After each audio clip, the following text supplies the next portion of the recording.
The DRM Authority 2025 Official Hurricane Shelter List. Exuma and Ragged Island.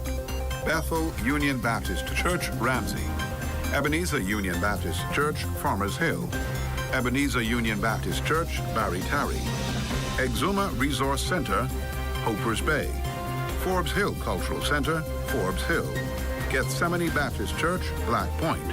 Mount Carmel Mission Baptist Church, Roll Town. Mount Hermon Union Baptist Church, Mount Thompson. St. John's the Baptist Anglican Church, Moss Town. Aurelia Miller Comprehensive School, Black Point. St. Luke's Union Baptist Church, Black Point. The new Mount Olive Union Baptist Church, Hartswell. Mount Olivet Baptist Church, Staniel Key. Palestine Union Baptist Church, The Forest. St. Andrew's Community Center, Georgetown. St. Margaret's Anglican Church, Steventon. St. Magdalene Anglican Church, Williamstown. St. Theresa's Catholic Church, Georgetown. St. Peter's Union Baptist Church, Forbes Hill. St. Margaret Baptist Church, Stuart Manor. Calvary Mission Baptist Church, Rollville. Holy Innocents Anglican Church, Duncantown, Ragged Island. Ragged Island All-Age School, Duncantown, Ragged Island.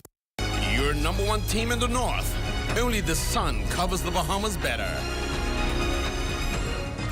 And that's going to do it for us here in the North. I'm Raven Davis. And I'm Jay Philippe. Thank you so much for tuning in. The Bahamas Tonight is coming your way next.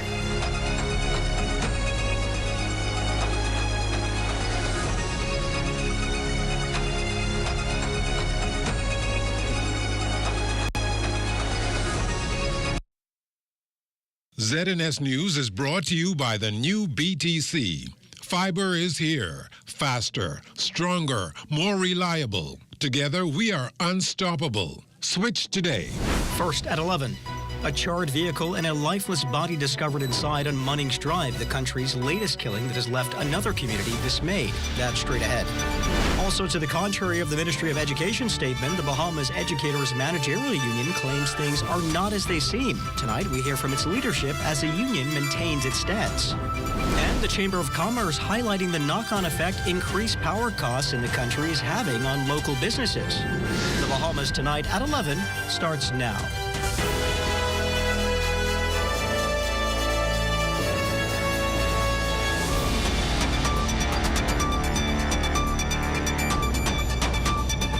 Good evening and welcome to the broadcast.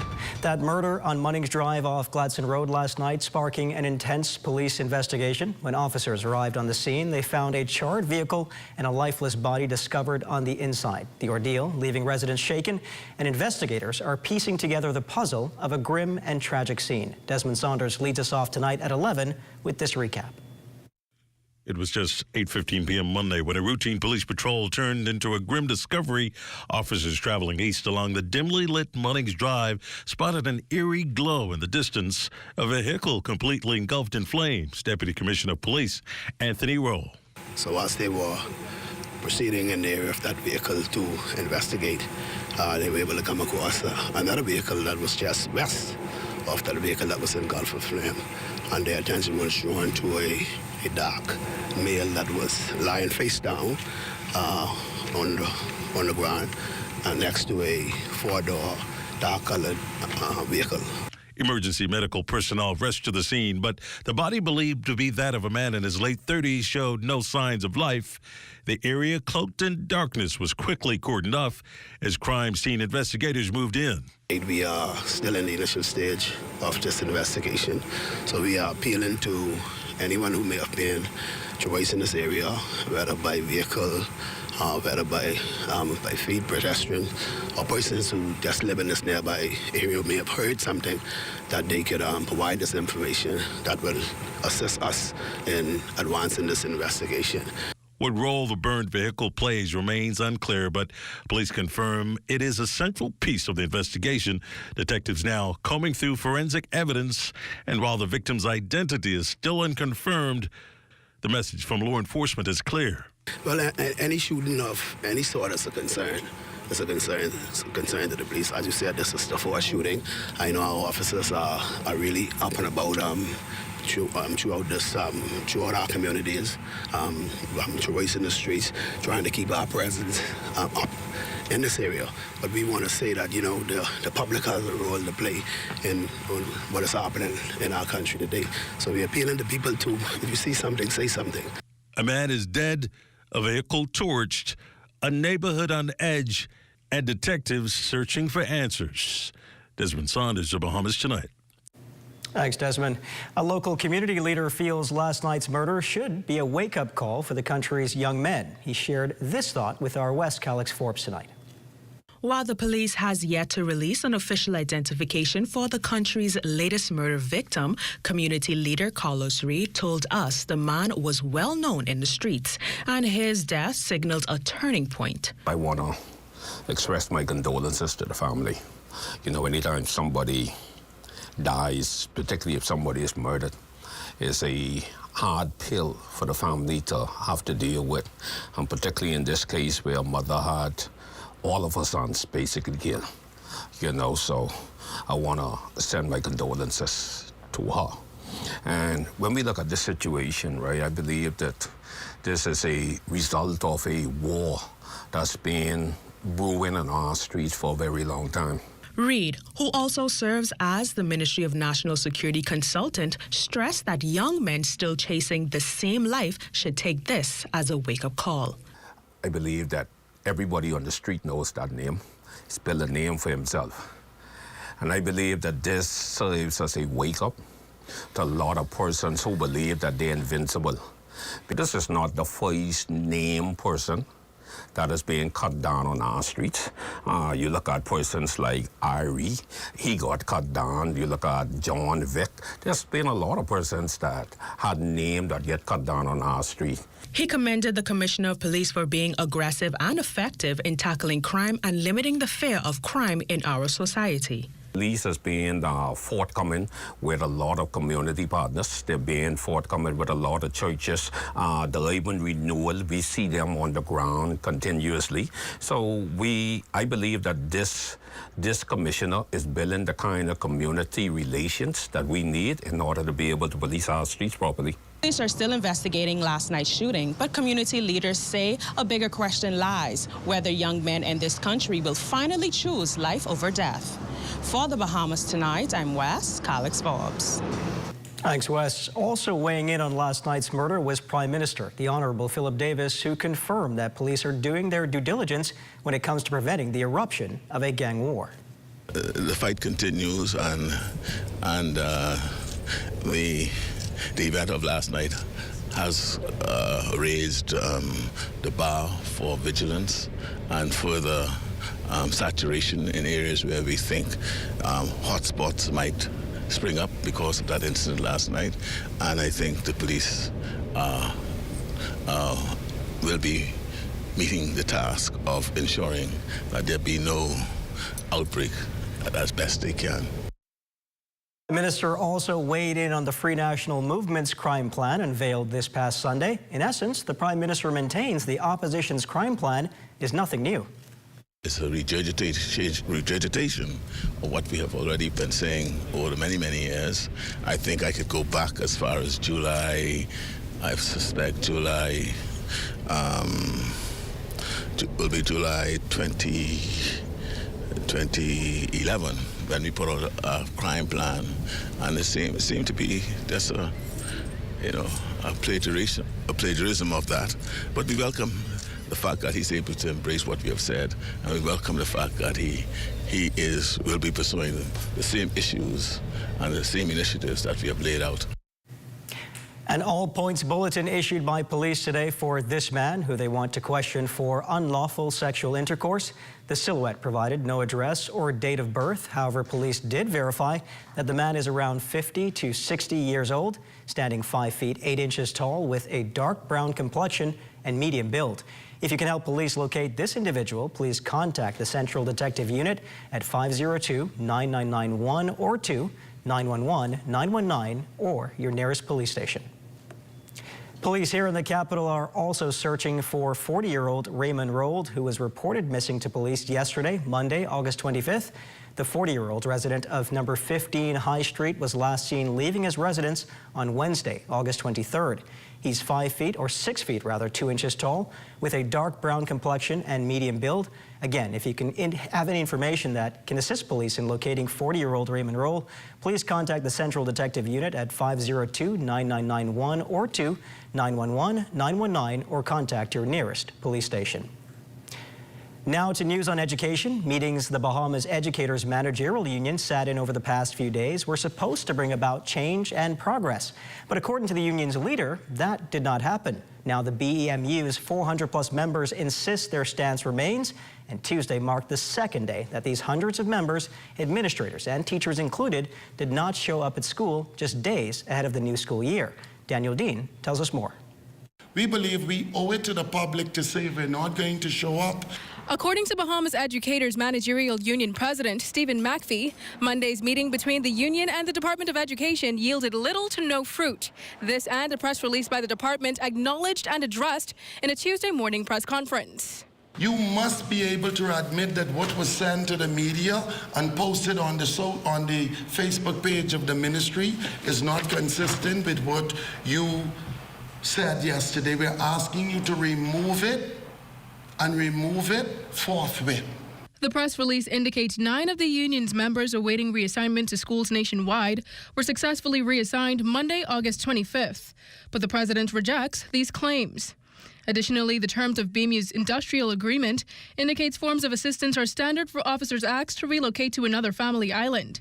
Again, McPhee says no such allowances have been made. They are fair if they have dependents, the dependents, and if they have a spouse, and the spouse to the place that they're being reassigned to. In addition, the employer is responsible to provide them with suitable living accommodations. Suitable mean if I'm here in Nassau and I have 3 kids and I have a 3-bedroom house and my quality of life is 2-bedroom or whatever else, you can't move me to an island and tell me you're only paying for 1 bedroom. McPhee claims even as school is set to open Monday, some members have not gotten word on which school they'll be assigned to. The union has threatened to strike if no resolution is reached. Their strike certificate was obtained May of 2024. What we're doing is not illegal, nor it's unlawful.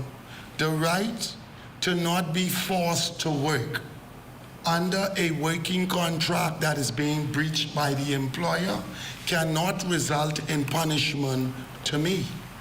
Reporting for the Bahamas Tonight, I'm Danielle Dean. Thanks, Danielle.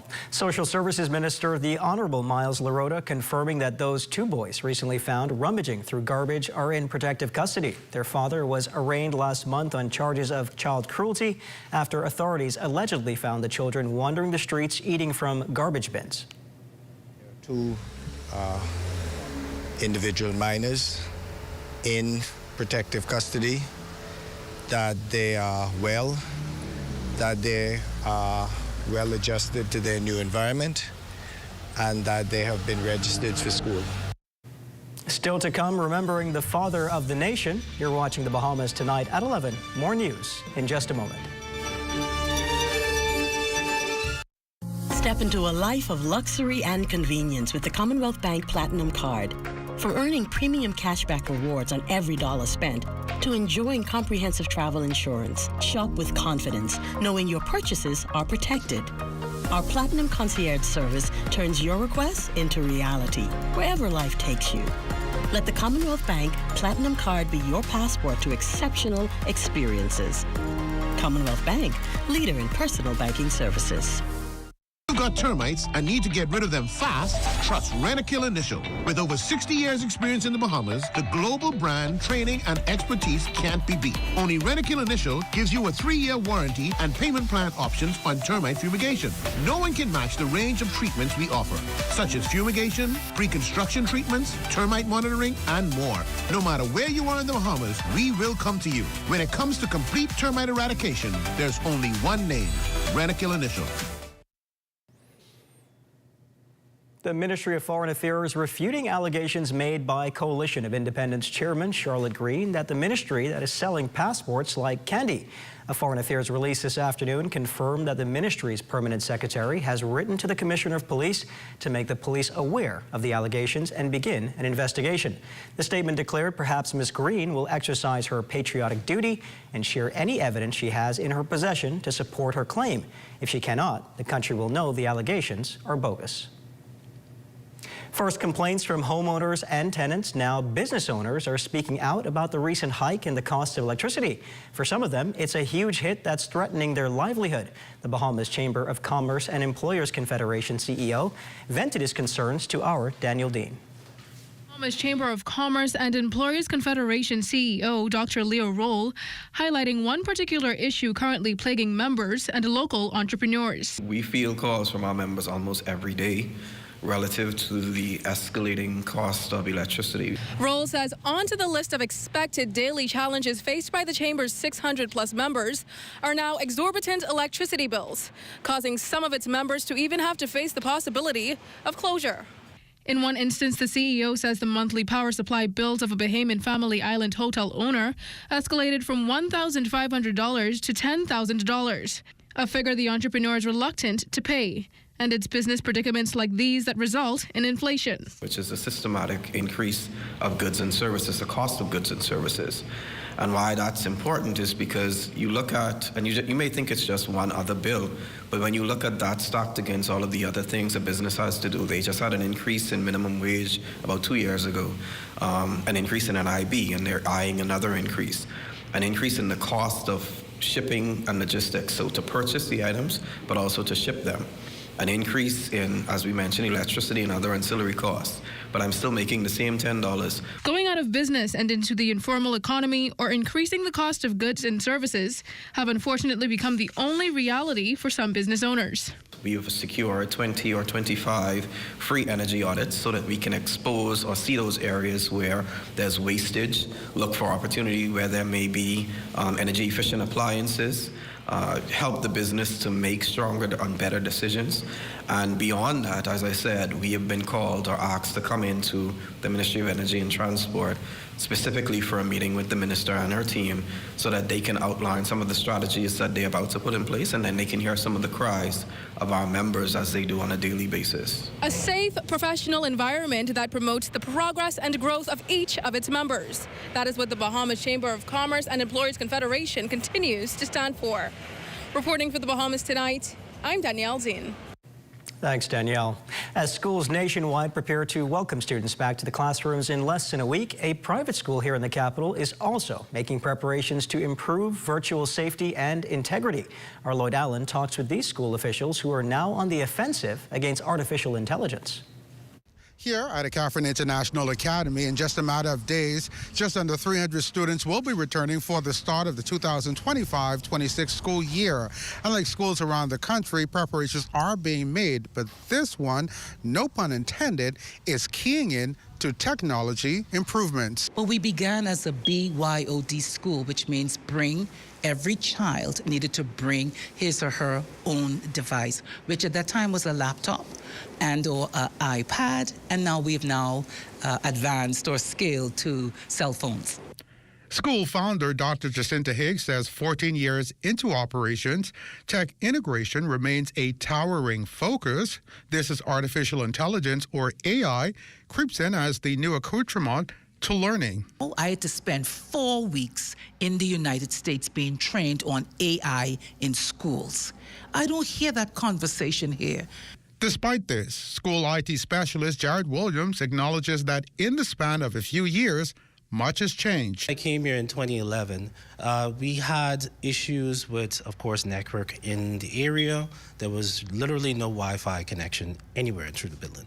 So as time went on, we was able to implement antennas inside classrooms, having fiber optic network installed into the building, servers wherever needed to be installed, ensuring that we had a optimized classroom with computers. Williams added as students return to the classroom, a number of features will be in place. We have our own home-based server system here as well as our own DNS server here. So when students come here and connect, all of their devices are logged and MAC addresses are logged so we can properly and maintain security here. Another consideration was to ensure testing integrity. We have something called Safe Exam Browser. That tool allows us to manage as well as restrict the devices that's going to be taking that exam. So students would then download the software. We will give them a security key for the purpose of that exam. And then, of course, that security key gives us control over the device. So we'll have restrictions for that device. Experts say there is no foolproof system to prevent violations. However, things like a tech agreement and regular training are crucial to creating a safe virtual environment. For the Bahamas Tonight, I'm Lloyd Allen. Thanks, Lloyd. A celebration of life and legacy for the man revered as the father of the nation. A wreath-laying ceremony taking place this morning at Sir Lynden's mausoleum on Nassau Street, marking a quarter of a century since his death. Fern Carey was there. The wreath-laying ceremony at the grave of the father of the nation, the Right Honorable Sir Lynden Pinling, marking the anniversary of the late leader's death back on August 26, 2000. Sir Lynden is considered the architect of the modern Bahamas, serving as his first black premier and then as the first prime minister. He led the nation to majority rule and then independence in 1973 under his 25 years of uninterrupted governance as leader of the Progressive Liberal Party. Sir Lynden's widow, Dame Margaret Pinling, says the wreath-laying ceremony is pivotal to bolstering her late husband's legacy and ensuring that present and future generations never forget his significant contributions to nation building. She urged Bahamians to continue to fight to ensure that the freedoms and privileges Sir Lynden fought so hard to secure will continue. Keep on fighting. Don't let go. Don't look back. Looking back is death. We going forward. Prime Minister the Honorable Philip Davis said Sir Lynden was a leader whose courage and determination transformed the course of Bahamian history. I want to thank him for the foundations that he laid. I want to thank him for the legacy that he's left behind. I want to thank him for inspiring a young boy like myself and placing trust in me when many others didn't during my sojourn with him on this earth. Also want to thank Lady Dame Margaret Pinling for continuing to ensure that the memories and the legacy of your life continues to reign and not forgotten by many. Prime Minister Davis also had these words of reflection. You will continue to be in their hearts and minds. You may not be with us or where you have gone for your just rewards, but you live on in our minds and memories. Continue to inspire us, continue to smile upon us, and continue to look out for us wherever you are. Yes. And I want to thank you again for all that you've done for this country and its people. For the Bahamas Tonight, I'm Fern Carey. Thanks so much, Fern. Amajal Knowles has a look at what's coming up in sports tonight. Amajal? Jonquil Jones has a big night against her former team. Because of that story and more coming up in sports. Welcome to the Intra-African Trade Fair 2025, the gateway to abundant opportunity, the platform for more, access to a continent with more makers and creators, more technology and manufacturing capabilities, more innovators and collaborators, more information and knowledge, a continent of opportunities for business in more markets and resources that accelerate progress and create space for more infrastructure, connectivity and networking, more creativity, production, and more deals for the people. Afrexim Bank, in collaboration with the African Union Commission and the AFCFTA Secretariat, brings you the 4th Intra-African Trade Fair, hosted by the People's Democratic Republic of Algeria. Over 2,000 exhibitors, 35,000 plus attendees, 140 plus countries, $44 billion in trade and investment opportunities. Register now and enter the gateway to new opportunities.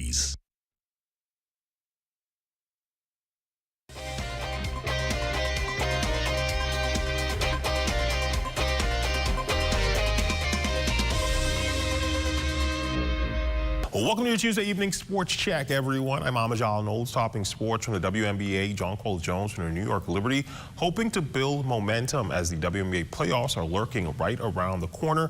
Standing in her way, though, a familiar foe in the Connecticut Sun, the team that drafted Jones back in 2016. JJ posting another double-double, finishing the night with 18 points and 11 rebounds to help the Liberty escape with the 81-79 win. Liberty trailed 59-58 heading into the final quarter before Jones hit a three-pointer to get them going. The teams exchanged the lead over the next few minutes before Liberty went on a 9-zip run to finally seal the deal and improve to 25-13 on the year. Yeah, I think it just has to be consistent now. We know that we can do it, and we know that we're successful when we do it. So just building on that and bringing a level of consistency to it. Oh man, I tell them just to keep working hard, and you know, sometimes in the journey it doesn't always look like you're like taking a step in the right direction, but you know, just keep stacking the days and showing up and giving it your all, and you'll see the progression, and eventually you'll be where you want to be. It's also speaking on the importance of her crashing the glass, as the Liberty has an unprecedented 33-0 record in the regular season when she records a double-double. Yeah, I mean, you know, obviously our team, we win when I have a double-double, obviously. And then just watching some of the other games, I think it's just a point of emphasis to be a little bit more aggressive, getting to the rebound. You know, just taking advantage of the fact that when shots are going up, teams are turning their heads. And so I think we got to do a better job of being able to get offensive rebounds, defensive rebounds, close possessions out. And so it's the point of emphasis for me moving forward, and something that I think I can do a better job at to help the team and to help us be successful. Switching gears, a young Bahamian with dreams of one day becoming a Formula One racer is making strides into making that feat a reality. Enter in Raina Brister, who currently resides in Tennessee and signed a brand deal with a sim racing company. We got up with a youngster who tells us more about his journey. I really hope to accomplish is to start racing in GT endurance. Right now, that's really the goal, because Formula One is kind of out of reach. So right now I'm competing in sim racing. I'm doing sim racing leagues because, you know, I was with a development team, but I had to leave that team because things wasn't happening. So right now I was jobless, and I had to make sure I found a job, and I upgraded my simulator, and then I just started doing sim content, put myself out there, and I was able to get become a brand ambassador for a sim racing company called VRS. And then there was a go-kart team that reached out to me called 615 Racing Team. They use Praga karts, and I was competing with them. But due to the fact that I'm having some financial issues, I'm not able to compete in real life. So he also offers these words of advice to anyone that wants to follow his path. Well, my best word of advice is to always follow your heart. That's the number one thing. And if you're into racing, I would suggest them to get into sim racing as well and start putting themselves out there on social media, because social media is taking over, technology is taking over. And, you know, with Instagram or Facebook or TikTok, we can use these platforms to pitch our own selves as our own product. And that's going to help us get opportunities and partnerships like how you see me. And, but on the life advice, I'll always tell them to follow their heart. Never give up. Keep pushing no matter the circumstances. More from the Billie Jean King Cup teams returned home after securing a promotion to the Americas Zone 2. We spoke with Bahamas Lawn Tennis Association President Perry Newton on what's next as far as tennis is concerned. Well, right now, that's it for international competition.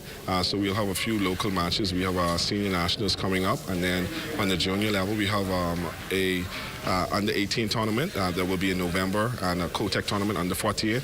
But this September, we will have an international officiating course. We're hoping to have one of our own participate and go on to the international officiating scene. And from this weekend over at the Bahamas Resort, ESPN hosting their Ultimate Fantasy Weekend, where dozens of fantasy football enthusiasts descended upon the capital for the event. Participants got the opportunity to interact with ESPN fantasy-focused personalities, along with several former NFL players. The three-day extravaganza had numerous events, including a welcome reception, draft combine, culminating with the official draft on Saturday. So Zenith's whole sports team participate alongside several of our local reporters. And the name of our league, Mic'd Up Mayhem. I'll check back in with you in a few months to let you know who wins the league. But as far as my team, well, that should definitely not be a question. That's all the time we have for you for sports on this Tuesday. I'm Amajal Knowles, signing out until tomorrow.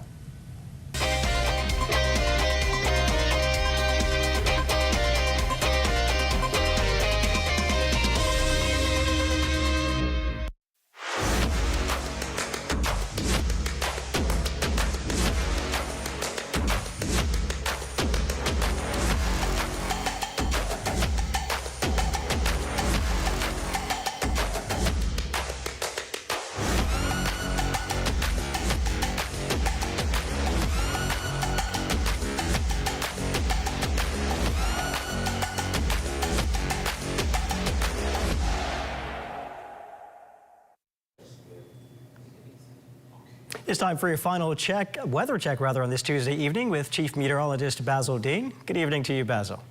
Good evening, Royston. In the tropics, we do have some dry Sahara dust that is trekking the tropical belt, and that will keep a lid on any tropical cyclone development over the next several days. And some of that is going to find its way in our area by tomorrow, so you'll see some hazy conditions during the daytime.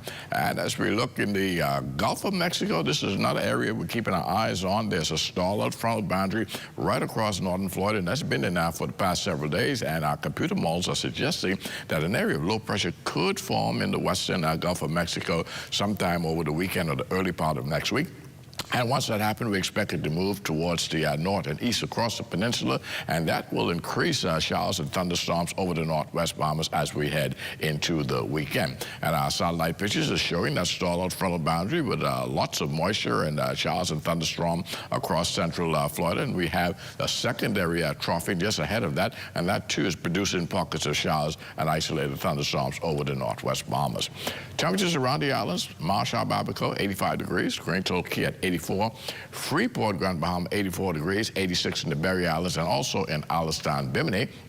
Over in Roxanne, Eleuthera, 85 degrees there, Harbor Island, 86. 86 also in Camp Space, St. Andros, and Black Point, Exuma. Alistan, Cat Island, 84 degrees, and San Salvador and Rum Key also reporting 84 degrees. Georgetown, Exuma, 85. 84s again in Ragged Island, Clarence Sound, Long Island, Crooked Island, Betsy Bay, Maguana, and Ackless, Matthewtown as well. Throw that in the mix, and the Turks and Caicos Islands at 85 degrees.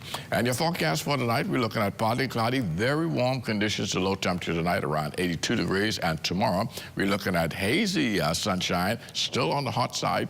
Temperature tomorrow climbing up to 92 degrees. And again, when you factor into that relative humidity, we're going to have another scorching day around 109 degrees. And the extended weather forecast, as we already told you, a bit hazy tomorrow, but that will burn off, and then we'll see some showers work their way back into our forecast on Thursday and Friday. Saturday looks a lot better with just an isolated thunderstorm, particularly in the afternoon. But as we head into Sunday, Monday, we will see some gray skies as a result of that low we anticipate that will form in the Gulf of Mexico, and that will increase showers and thunderstorms over the northwest Bahamas as we head into the early part of next week. But those temperatures are going to be very, very steamy over the next several days. So once again, keep yourself hydrated. Royce. I think scorching heat is the right term. Thanks very much, Basil. Well, that's going to do it for the Bahamas tonight at 11. Thank you for continuing to make ZNS your first choice for news and information. Only the sun covers the Bahamas better than ZNS. Thank you for watching, and good night.